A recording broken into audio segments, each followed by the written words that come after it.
ሰላም ውድ የስፖርት ሪያክት ቤተሰቦች እንዴት አዋላችሁ? እንዴት አመሻችሁ? ዛሬ በሚገራርም ቪዲዮዎች ተመልሰን መጥተናል። የሚገራርሙ ቪዲዮዎች አሉ። እስከ መጨረሻው ድረስ አብራችሁን ቆዩ፣ ታተርፉበታላችሁ። ገራሚ ቪዲዮዎች ይዘናል። አብረን እንቆይ። ወደ መጀመሪያው አስገራሚ ጨዋታ ስንሄድ ትናንትና ቸልሲ ከበርንሌ ባደረጉት ጨዋታ አማካኝነት ጆ ፔድሮ ገና በአራተኛው ደቂቃ 1-0 ቸልሲ እንዲመራ አስችሎ ነበር። ቢሆንም ግን ጨዋታው እየሄደ ባለበት ሰዓት አንድ አስገራሚ ነገር ጨዋታውን ቀይሮታል። የጆ ፔድሮን አስገራሚ ጎል አይተን ስንመለስ ስለዛች አስገራሚ ክስተት እናነሳለን። ጎሏን ተመልክተን እንመለስ።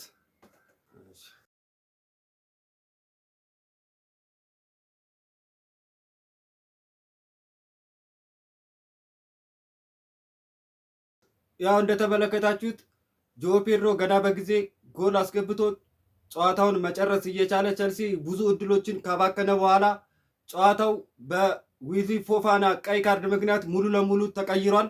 ዊዝሊ ፎፋና በመጀመሪያው አጋማሽ ቢጫ ካርድ አይቶ የነበረ ቢሆንም ከሱ የማይጠበቅ ትልቅ ስህተትን ሰርቶ በድጋሚ ሁለተኛ ቢጫ ካርድ በመመልከት በሁለት ቢጫ በአንድ ቀይ ካርድ ከሜዳ ተሰናብቷል።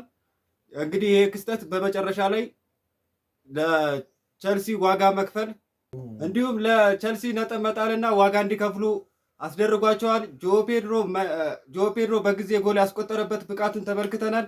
እንደገና ደግሞ በዚህ ጋር በኩል የጌም ማኔጅመንት ስህተትን አይተናል። አሰልጣኙ ያቀየር ችግር በሚገባ አሳይቶናል። ነገር ግን የቸልሲ የዝውውር ስትራቴጂ ደካማ እንደሆነ ትልልቅ ተጫዋቾችን ያለማስፈረም እጥረት የታየበት የውድድር ሲዝን እያሳለፈን ያለው ቸልሲ አንድ መሪ ተጫዋች ለቡድኑ ትልቅ ተጫዋች በካፒቴንነት መምራት የሚችል ትልቅ ተጫዋች በማጣቱ ዊዝሊ ፎፋና የማይገባ ቀይ ካርድ አይቷል። ቀይ ካርዱ ስትሬት ቀይ ካርድ የሚያሳይ ቢሆንም ዳኛው ግን ምህረት አሳይተዋል ብዬ አምናለሁ እንደኔ። እንግዲህ ይሄ ቀይ ካርድና ቢጫ ካርዶች በቸልሲ በኩል መብዛት በሚቀጥለው ጨዋታ ዊዝሊ ፎፋና አይኖርም፣ በቢጫዎች ምክንያት ደግሞ ጆ ፔድሮ አይኖርም። ይህ እንግዲህ ለአውሮፓ ቻምፒዮንስ ሊግ ቦታ ለመያዝ በሚፎካከሩበት ክለቦች መካከል ያለውን ጭንቀት እንዲፈጥርበት ሆናል። በራሱ በኩል ቸልሲ ቀይ ካርዷን እንመልከታትና እንመለስ።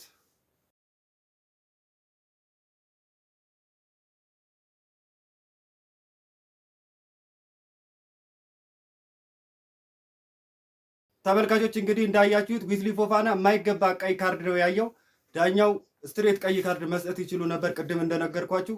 ሆኖም ግን ቸልሲ ዘንድሮ በካርድ በኩል እጅግ ደካማ የሆነ አቋም ነው እያሳየ ያለው። እስካሁን ከ27ቱ ጨዋታዎች በ6ቱ ጨዋታ ቀይ ካርድ አይቷል። ይህም ከፕሪሚየር ሊጉ አንደኛ ያደርገዋል። በሌላ በኩል ቸልሲን አንደኛ የሚያደርገውን ነገር ልንገራችሁ። በሜዳው እየመራ ነጥብ በመጣል 17 ነጥቦችን በመጣል በሊጉ አንደኛ ነው። ከሜዳ ውጭ አንድ መርቶ ተሸንፏል። ይህንንም በ19 ነጥብ በመጣል ከፕሪሚየር ሊጉ አንደኛ ያደርገዋል። ወደ ቀጣዩ ጨዋታ እንለፍ። በሌላኛው ጨዋታ ብራይተን ከብሬንትፎርድ ያደረጉት ጨዋታ ዲያጎ ጎሜዝ ብራይተንን ቀዳሚ ያደረገበት ድንቅ ጎል የሚያምር ነበር። ከተከላካይ መስመር ጀምሮ በሚያምር ቢውልዳፕ የተጀመረ ኳስ ነበር። ሚቶማ እጅግ ድንቅ ነበር። ይችን የምታምር የጭንቅላት ኳስ ተመልክተናት እንመለስ።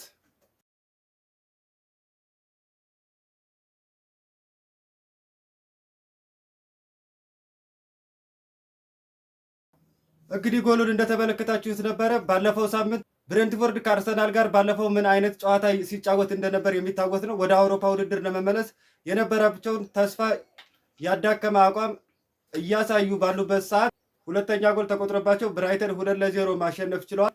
የብራይተን ሁለተኛ ጎልና የብሬንትፎርድ ደካማ እንቅስቃሴ ተመልክተን እንመለስ።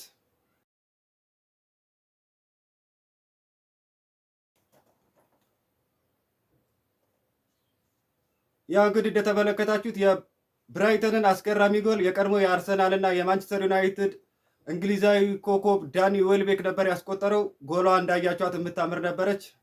ሌላኛው አስገራሚ ጨዋታ አስቶን ቪላ ከሊድስ ዩናይትድ ያደረጉት ጨዋታ ነው። ሊድስ ዘንድሮ መጥቶ አስገራሚ አቋም እያሳየ ነው የሚገኘው። ለትልልቅ ቡድኖች በጣም አስቸጋሪ ቡድን ነው። ሊድስ አስገራሚ ጎል ነው ያስቆጠረው። እስኪ እንመልከታት።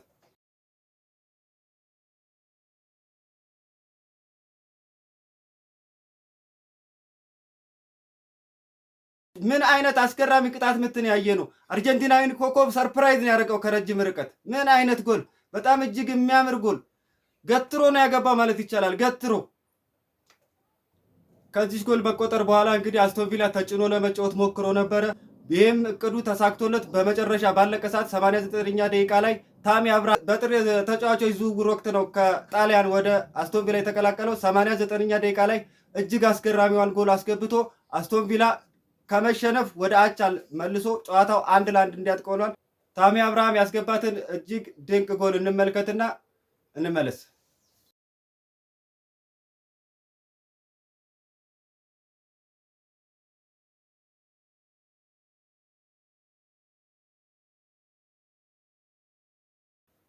ጎሉን እንግዲህ እንደተመለከታችሁት ነበረ። እንግዲህ በታሚ አብርሃም ባስቆጠራት ጎል ምክንያት አንዳቸው ይህንንም ውጤት ተከትሎ ሶስተኛ፣ አራተኛና አምስተኛ መካከል ያለው ፉክክር በአስገራሚ መልኩ የሚቀጥል ይሆናል። ወደፊት የምናየው ይሆናል። ተመልካቾች አሁን የሳምንቱን ታላቅ ጨዋታ እንመልከት። እንግዲህ ሁላችንም በጉጉት ስንጠብቀው እንደነበረው ሲቲን ከኒውካስል ያገናኘው ትልቁ ጨዋታ ትናንትና ነበረ የተካሄደው። የሲቲ ምን ያህል የዋንጫ ቡድን እንደሆነ ያየንበትና የፔፕን ትልቅነት ብቃት የጨዋታ መምራት ያየንበት ነው። ኒኮ ኦሬሊ ከመሃል ሜዳ ጀምሮ ይዞ አሪፍ ጎል አስገብቷል። እስኪ እናያት።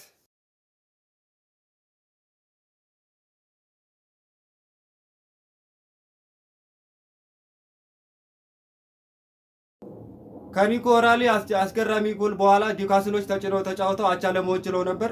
ቢሆንም ግን ፔፕና ልጆቹ ዋንጫውን ምን ያህል እንደሚፈልጉት ያሳዩበትን እንቅስቃሴ አድርገው ኒኮ ኦሬሊ በድጋሚ ለራሱና ለክለቡ ሁለተኛውን ጎል አስቆጥሯል። እስኪ እንመልከተው።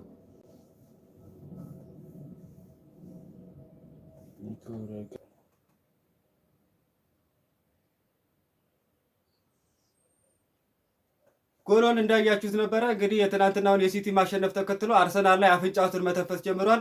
የባሰ ለሲቲ ጉዞ ማማር የሰሞኑ የአርሰናል ደካማ አቋም በተከታታይ ነጥብ መጣል ተከትሎ ልዩነቱ ወደ 2 ሆኗል። እርስ በርስ ሲገናኙ እንግዲህ ዋንጫው የሚወሰን ይሆናል። ሁሉንም 11 ጨዋታዎች ያሸነፈ ዋንጫውን የመውሰድ እድል ይኖረዋል ማለት ነው። በስፔን ላ ሊጋ አንድ አስገራሚ ክስተት ተከስቷል። ሪያል ማድሪድ ጨዋታውን እያደረገ ባለበት ሰዓትና ከማድረጉ በፊት አንድ አስገራሚ ነገር ተከስቷል። ጨዋታውን 2-1 ተሸንፎ መሪነቱን ሳያሰፋ ቢቀርም ቪኒ ጁኒየር የሚገርም ጎል አስቆጥሯል። ጎሏን ተመልክተን ስንመለስ ስለዛ አስገራሚ ነገር እነግራችኋለሁ።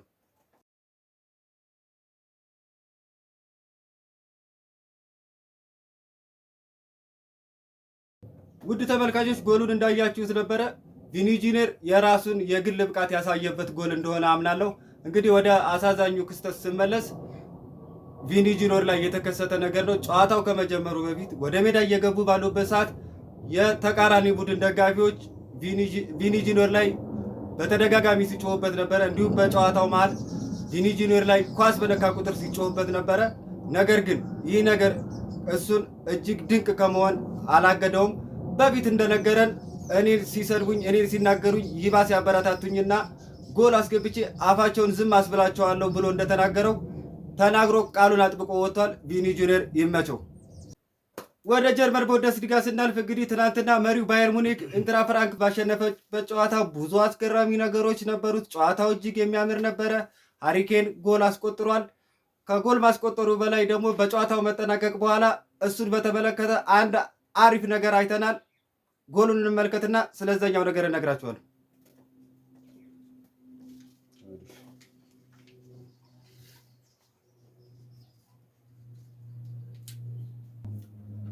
እንግዲህ ጎሉን እንዳያችሁት ነበረ። ትናንትና ሃሪኬን 500ኛ ግቡን ነው ማስቆጠር የቻለው። አሁን የተመለከታችኋት ግብ ለሃሪኬን 500ኛ ጎሉ ነች። ትናንት በተደረገው ጨዋታ እንግሊዛዊ የቀድሞ የስፐርስ አጥቂ ሃሪኬን 500ኛ ጎሉን ማስቆጠሩን ምክንያት በማድረግ ከእኛ ጋር ስለሆንክ ደስ ብሎናል በማለት ሸልመውታል። ተመልካቾቻችን አሁን ወደ ሳውዲ ፕሮ ሊግ ተሻግረናል። ትናንትና ሳውዲ ፕሮ ሊግ ላይ ባለፈው 41ኛ ልደቱን ያከበረው ክርስቲያኖ ሮናልዶ እጅግ ማራኪ የሆኑ 2 ጎሎችን አስቆጥሯል። እንደኔ ይሄ ሰውዬ በጣም እየሄደ ነው። እድሜን ቁጥር እያደረገ ነው። በቅርቡ 1000ኛ ጎሉ ላይ እንደሚደርስ ተስፋ አደርጋለሁ። እስኪ ጎሎችን እንመልከታቸው።